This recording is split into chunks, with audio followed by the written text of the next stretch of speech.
അതിൻ്റെ ഒരു ഏറ്റവും മികച്ച ആളുകളെയും ഉചിതമായ ആളുകളെയും കണ്ടെത്തുന്നതിനുള്ള ഒരു പ്രോസസ്സാണ്. അതിൻ്റെ അന്തിമഘട്ടത്തിലാണ്.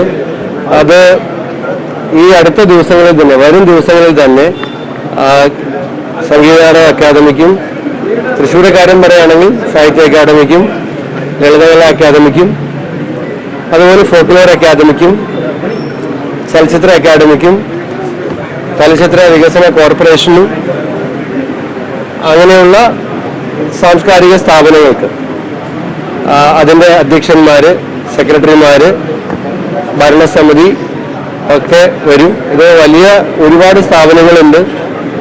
അതിലേറ്റവും ഉചിതമായിട്ടുള്ള ആൾക്കാരെ കണ്ടെത്തണം. അതിൻ്റെ ഒരു പ്രോസസ്സിൻ്റെ അന്തിമഘട്ടത്തിലാണ്. ഈ വരും ദിവസങ്ങളിൽ തന്നെ അക്കാദമിയുടെ ചുമതലയിലേക്ക് ആളുകൾ വരും. ഒന്ന്, അക്കാദമികൾ പലരും ഇപ്പോൾ ചില സ്ഥലത്തൊക്കെ അക്കാദമികൾ സാംസ്കാരിക പ്രവർത്തനങ്ങൾക്ക് വേണ്ടിയിട്ടല്ല, താൽക്കാലിക നിയമനങ്ങൾക്ക് ആൾക്ക് ശമ്പളം കൊടുക്കുന്നതിന് വേണ്ടിയിട്ടാണ് ഈ സ്ഥാപനങ്ങൾ ഉപയോഗിക്കുന്നത്. ഇപ്പോൾ സ്ഥാപനങ്ങൾക്ക് ആവശ്യമായിട്ടുള്ള ആളുകൾ നമുക്ക് വേണം.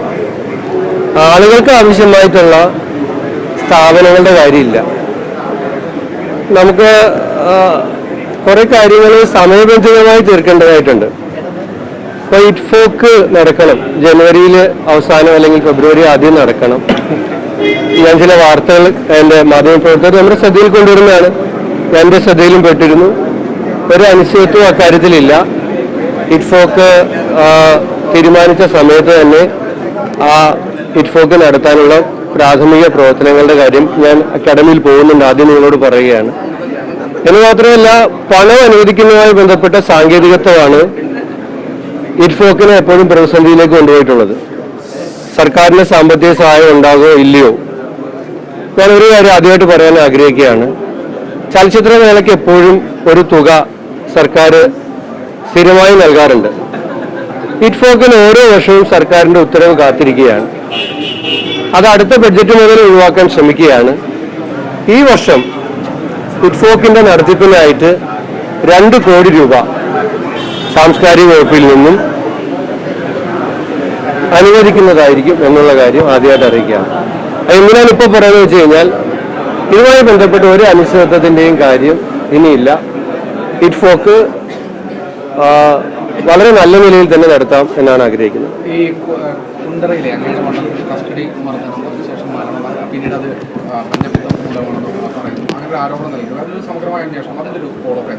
ഞാൻ ആ ഭവനത്തിൽ പോയിരുന്നു.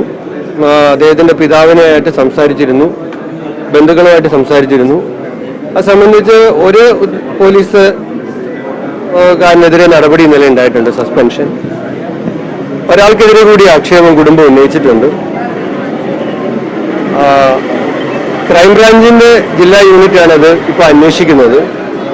അന്വേഷണം നടക്കുന്ന സമയത്ത് അന്വേഷണത്തിനകത്തൊരു കാര്യം ഞാൻ പറയുന്നത് ഉചിതമല്ല. അത് എങ്ങനെ പറഞ്ഞാലും അന്വേഷണത്തെ സ്വാധീനിക്കാൻ ഞാൻ ശ്രമിച്ചുവെന്നാകും. പക്ഷേ എനിക്കതേക്കുറിച്ചൊരു അഭിപ്രായം ഉണ്ടായിരുന്നു. അത് ഞാൻ മാധ്യമങ്ങളോടും ബഹുമാനപ്പെട്ട ആഭ്യന്തരമന്ത്രിയോടും പറഞ്ഞിരുന്നു. ഇതിൽ ആക്ഷേപത്തിന് വിധേയനായ രണ്ടാമത്തെ ഉദ്യോഗസ്ഥനും ഇതിനു മുമ്പും വളരെ അധികം ഇത്തരത്തിലുള്ള മോശം പെരുമാറ്റത്തിൻ്റെ ആക്ഷേപം നേരിട്ട ആളാണ്. എനിക്ക് തന്നെ വ്യക്തിപരമായി അറിയാവുന്ന ഒരു കാര്യം, പ്രതിപക്ഷ നേതാവായിരുന്ന ഇപ്പോഴത്തെ മുഖ്യമന്ത്രി ശ്രീ വി.ഡി. സതീശന്റെ പുതിയ യാത്ര കുണ്ടറയിൽ വന്നപ്പോൾ കോൺഗ്രസിന്റെ DCC സെക്രട്ടറിയായ രഘു പാണ്ഡവപുരത്തെ ഒരു കാരണവുമില്ലാതെ മർദ്ദിച്ച് അദ്ദേഹത്തിന്റെ മൂക്കിൽ നിന്നും ചോരയൊക്കെ വന്ന് ഒരു വിധത്തിൽ ഞാൻ അവിടെ ഒരു സംഘർഷം ഒഴിവാക്കി. ഇത്രയെ കാണുമ്പോൾ സ്വാഭാവികമായിട്ടും പാർട്ടി പ്രവർത്തകർ പ്രകോപിതരാകും. ഞാൻ വളരെ പ്രയാസപ്പെട്ട് സംഘർഷം ഒഴിവാക്കിയിട്ടാണ് ആ പരിപാടി അവിടെ നടത്തിയത്. ഞങ്ങൾക്ക് പരാതി ഉണ്ടായിരുന്നു ഈ പോലീസുകാർക്ക്. ഈ പോലീസ് ഉദ്യോഗസ്ഥൻ ഇപ്പോൾ അവിടെ ഇല്ല. അദ്ദേഹത്തെ ഈ ഇഷ്യൂ വരുന്നതിന് മുമ്പ് തന്നെ സ്ഥലം മാറ്റിയിരുന്നു.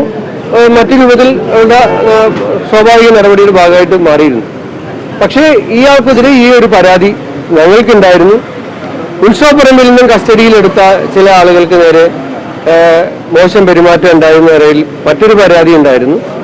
അപ്പോൾ ഈ കേസ് പോലീസ് അന്വേഷിക്കട്ടെ, അന്വേഷിച്ചിട്ട് അതിൻ്റെ കാര്യങ്ങൾ പുറത്തു വരട്ടെ. പക്ഷേ ഇയാൾക്കെതിരെ നിലവിൽ മോശം പെരുമാറ്റത്തിൻ്റെ ചരിത്രമുള്ള ആളാണ് എന്ന് പറയുന്നതിന് എനിക്ക് യാതൊരു മടിയില്ല. ഞാനത് ബഹുമാനപ്പെട്ട ആഭ്യന്തരമന്ത്രിയോട് അക്കാര്യം സൂചിപ്പിച്ചിരുന്നു.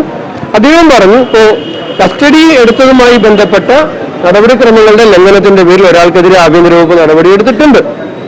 ഇനി ഇപ്പോൾ ജില്ലാ ക്രൈംബ്രാഞ്ചിന്റെ യൂണിറ്റിന്റെ അന്വേഷണം നടക്കുകയാണ്. അന്വേഷണത്തിന് ശേഷം ആഭ്യന്തര വകുപ്പ്